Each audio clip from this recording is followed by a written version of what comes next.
E aí, botequeiros, vamos dar continuidade à nossa série de como jogar Yu-Gi-Oh! Então, bora lá!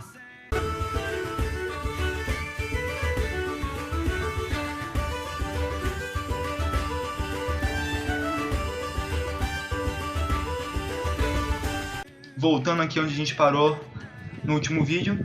Nesse vídeo aqui a gente vai falar dos monstros. Então, bora lá! Os monstros a gente pode dividir ele no primeiro grande grupo, que é os monstros que ficam no main deck e os que ficam no extra deck. Vamos lá dar uma olhada neles, né? Os monstros do main deck. Lá a gente tem os monstros normais, com essa cara meio amarela aí, e os monstros com efeito, que tem essa cara meio laranja. Eles também têm a adição de uma palavra, effect, em negrito, na descrição da carta. Pode dar uma olhada ali que dá pra ler, tá bem grandinho até. Temos também os monstros de ritual, que é azul. Tem escrito ali a palavra ritual em negrito na descrição da carta. E os monstros pêndulos, que tem escrito ali também em negrito pêndulo. Detalhe, tem pêndulos com efeito e sem efeito, viu? Então vou fazer um vídeo mais tarde só sobre pêndulo, porque ele é um monstro bem complexo. Foi o último que foi adicionado no Yu-Gi-Oh! Então ele merece um vídeo só dele para poder estar explicando como eles funcionam, como eles são invocados, como que é tudo sobre eles. Eu vou estar explicando num vídeo futuro. E agora a gente tem os monstros do extra deck. Temos o Synchro em branco, Fusão em roxo e os Exceeds em preto. Cada um deles tem uma forma diferente de serem invocados, que eu vou também estar abordando em outro vídeo.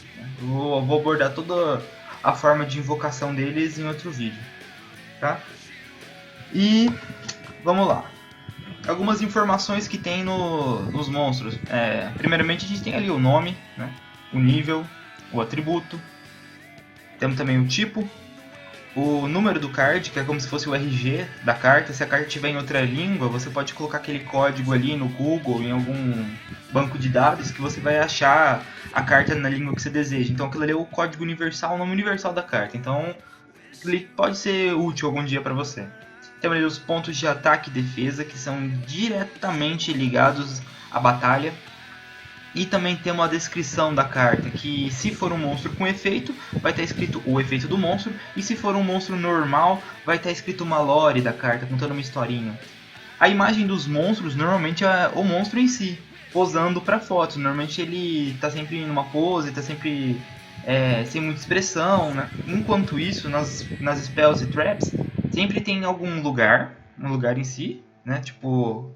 Por exemplo, a carta fala assim, ou castelo mal assombrado, tem a foto de um castelo mal assombrado. Ou então algum evento que aconteceu, entendeu? Quando mostra os monstros, né, nas Spell e Trap Cards, normalmente eles estão em algum evento, em alguma ação, então eles têm uma expressão. Então as imagens das Spell e Trap contam histórias, né? E as imagens dos monstros dão a foto dos monstros em perfil, assim dizer. Pode ter dado uma olhada aqui, né? Todos eles estão posando, né? Não tem nenhum deles tem um evento em si acontecendo. Pode dar uma olhada aí. O atributo e o tipo são normalmente características dos monstros que estão ligados com o efeito de outras cartas. Eu já vou explicar isso aí. Aqui algum exemplo. Por exemplo, a primeira carta ali, Reinforcing the Army. Ela diz que a gente deve buscar um guerreiro level 4 do deck para a mão. Ou seja, ela interagiu ali com o tipo guerreiro, entendeu? E também temos ali a Lord of Darkness, que fala que a gente deve comprar 2 cartas e então banir um monstro Dark, ou seja, um monstro Trevas. Então, aí interagindo com atributos, são várias cartas que interagem desse jeito. Podemos ter interação também com o nome, por exemplo, a Shadow Mist, que por um acaso, ou nem tanto, é um guerreiro Dark. E ela mesma interage com ela mesma. Ela diz que você só pode usar os efeitos dela uma vez por turno. Então, ela tem uma interação com ela mesma, assim dizer. Tem cartas que interagem com o ataque, outras interagem com a defesa, outras somente com o nível. Você pode ver que a Reinforcement the Army interage também com o tipo e nível, né? Ele fala que deve ser 4 ou menor. Então essas coisas dos monstros podem ser todas utilizadas em outras cartas. Uma coisa que é importante dizer já é que quando uma carta diz o nome da outra, ela vai estar entre aspas. Então na própria Shadow Mist vai estar o próprio nome dela entre aspas, que quer dizer o quê? O nome da carta. Se estivesse assim, Hero, entre aspas, Monsters, entendeu? Hero, entre aspas, e logo em seguida a palavra Monsters, poderia ser qualquer carta que tem esse Hero no nome, tá? Hero, escrito certinho, nenhum caractere a mais ou a menos. Também temos ali, por exemplo, vamos fazer um exemplo hipotético. Ali, hipotético nem tanto, vamos voltar só alguns slides e a gente vai conseguir ver. Por exemplo, se uma carta ali diz D D, que são os DDD, se a carta tiver entre aspas DDD Monsters, pode ser qualquer monstro que tenha o nome DDD. Agora, se ele colocar assim DDD, Dragonbane, King, Beowulf, aí é só exatamente esse monstro, tá? E tenham isso bem claro. Temos aqui os atributos dos monstros que eu trouxe para vocês, os 6 atributos que tem, que é água, fogo, terra, ar, trevas e luz. Bem Avatar mesmo, né? Então já pode ir fazendo aquelas dancinhas do Avatar lá enquanto você vê esse vídeo. Também temos aqui o tipo dos monstros, são vários, eu não coloquei a imagem de um exemplo porque iam ser muitas imagens, ia ser um saco caçar todas elas e seria um saco ficar falando um por um. Então eu vou contar até 5 aí, você dá uma lida no quantos que tem e quantos são, o que te mais chama atenção, eu vou pensar um pouquinho na vida. Bom, bora lá. Só tem uma coisa que eu quero ressaltar para vocês. O Deus Criador, aquele tipo ali, ele só existe no OCG. O que é OCG? Eu vou explicar para você. Existem dois tipos de Yu-Gi-Oh! TCG e OCG. Eles são... A diferença fundamental entre eles é que o OCG é para os países orientais e o TCG é para os países ocidentais. Basicamente essa a diferença. O OCG ele tem cartas novas mais rápido, assim dizer. As cartas lançam lá primeiro e depois vêm para cá. A diferença é praticamente essa. Eu não abordei isso até agora porque o jeito que você joga no OCG e no TCG é igual, é idêntico, não muda nada. O que muda é a mecânica do baralho. Algumas cartas têm regras diferentes no OCG do que no TCG. Algum dia eu posso fazer um vídeo sobre isso, não sei. Mas saiba que para a mecânica do jogo não interfere em nada ser TCG ou OCG, porque é igual. Vamos dar continuidade.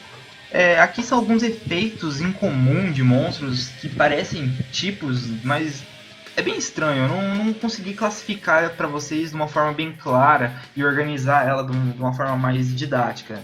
Então eu só vou citar que isso existe, tá? Então bora lá.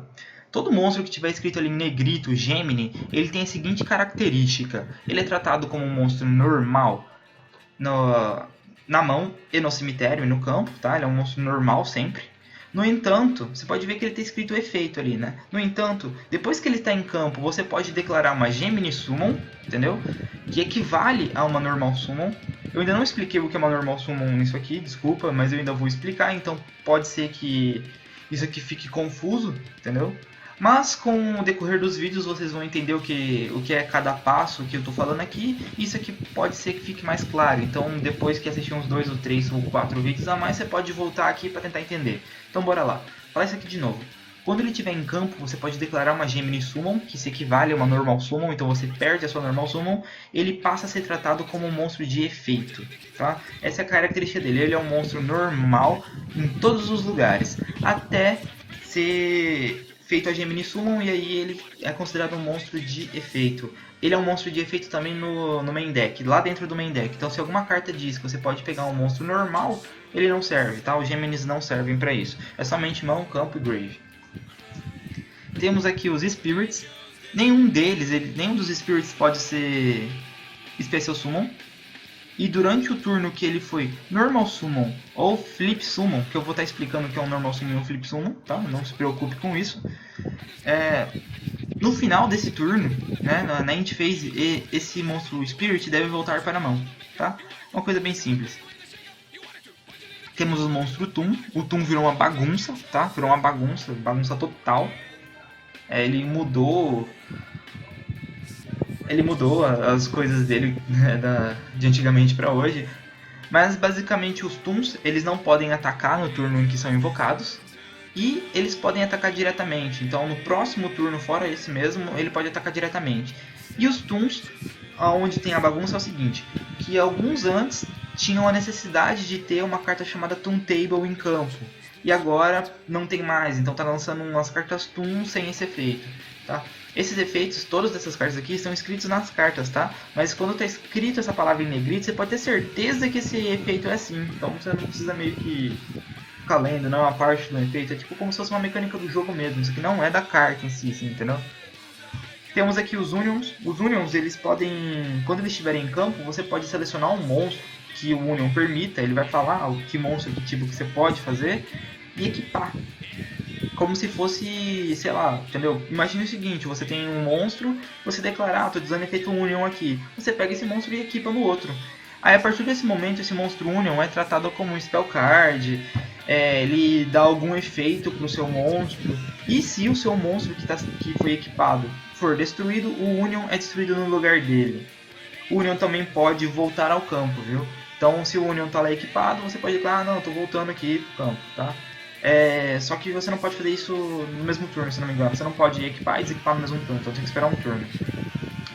Temos também os mais importantes e mais comuns, os Tunners. Os Tunners são diretamente utilizados para fazer Synchro Summons. Eu vou explicar o que é fazer Synchro Summon ainda. Unicamente o Tunner faz isso, fazer Synchro Summon. E também temos os Flip. Os Flips, eles não são um efeito padronizado igual os outros todos aqui. Cada efeito de Flip é diferente um do outro, com uma exceção da condição. A condição para que um efeito Flip se ative é que a carta seja flipada, ou seja, ela está virada para baixo e passa a ser virada para cima. É isso que flip significa. Se o monstro fizer esse tipo de movimento, né, tá face para baixo, vira para cima, ele foi flipado. Então, se o monstro for um monstro flip, ele vai ativar um efeito, entendeu? Seja por flip summon ou por flip por batalha, assim, né? Você atacou um monstro, vira para baixo, ele vira, entendeu? Ambos o flip funciona. Também tem cartas que interagem diretamente com todos esses atributos que eu falei aqui para vocês. Vão ter carta que vai falar assim: selecione um Union Monster, selecione um Flip Monster, selecione um Tunner Monster. Então pode ser que outras cartas interajam com isso também, assim como eu citei naqueles exemplos anteriores. Bom, esse vídeo termina por aqui e até a próxima!